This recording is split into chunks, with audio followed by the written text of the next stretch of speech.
The Michelson Morley Experiment, another perspective. I must be upfront, this is my opinion. I am a conservative Christian, and I believe that there's two sides to this experiment. For instance, the empirical evidence points to creator, ether, or atheist, no ether. This is the experiment and how it was set up. If you wish to read more about it, go to that URL at the bottom. But it's kind of complicated, so I'm going to explain it to you more simply. I call this conditioning for a result. This is a review of the Michelson Morley Experiment. The test was set up as follows. Try to find if the ether exists. A beam of light was split and sent at 90-degree angles to one another. One beam was aimed towards the direction of the Earth's spin, and the direction of the Earth was traveling through the universe. It was proposed that if the Earth is moving through an ether field, then the beam directed against the ether would be slower than the other beam. The beams were determined to be the same. The null result was interpreted to mean that the ether does not exist. Let's look at the Michelson Morley test again from another perspective. This time I get to set the parameters. The speed of light is approximately 186,000 miles per second, and that the speed of light is constant, according to some people like Hawking and Einstein. Now the test is set up exactly the same, and there was a no result. So, exactly the same, the no result was interpreted to mean that even the ether has no effect on the speed of light. That's according to them. It's a true statement. They said it's a constant. So you see what happened? So some summary notes. Remember, it is not important for me to be right. It is more important that I make you think and for you to be a participant in determining the truth. I believe that the Newtonian understanding of the ether is the best explanation for many aspects of physics, such as the double-slit experiment. However, do your own research to test my conclusions.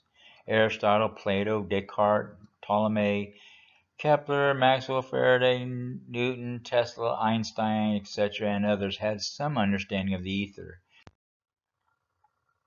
And in addition, when you're researching the ether, it may be referred to as the ether spelled with an A.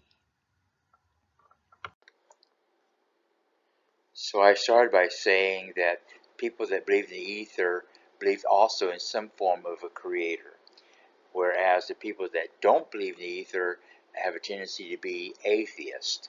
For example, one of the biggest atheists was Stephen Hawking, and he states, the theory also tells us that nothing can travel faster than light.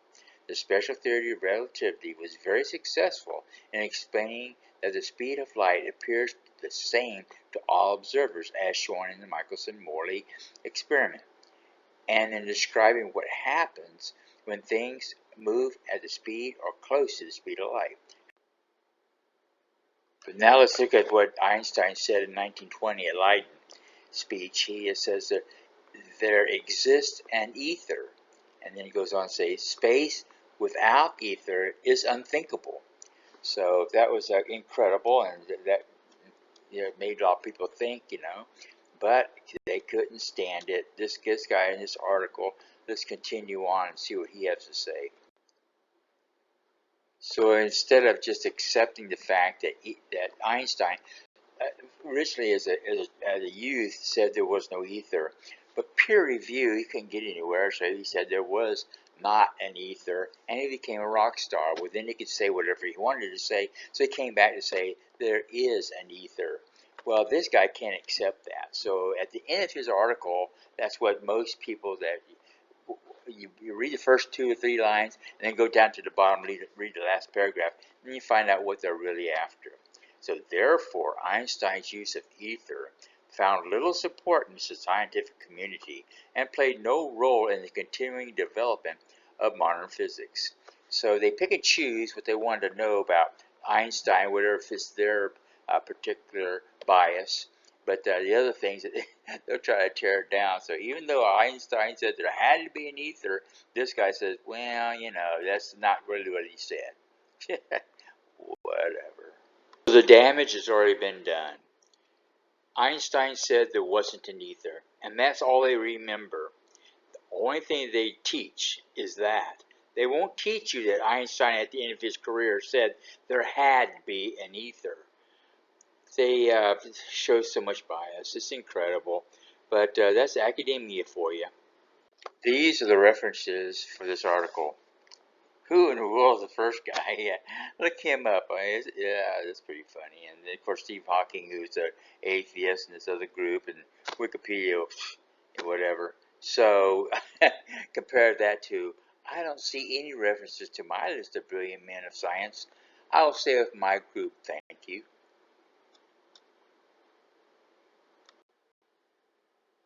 This is a screenshot of Wikipedia's reference as of June 22nd, 2024.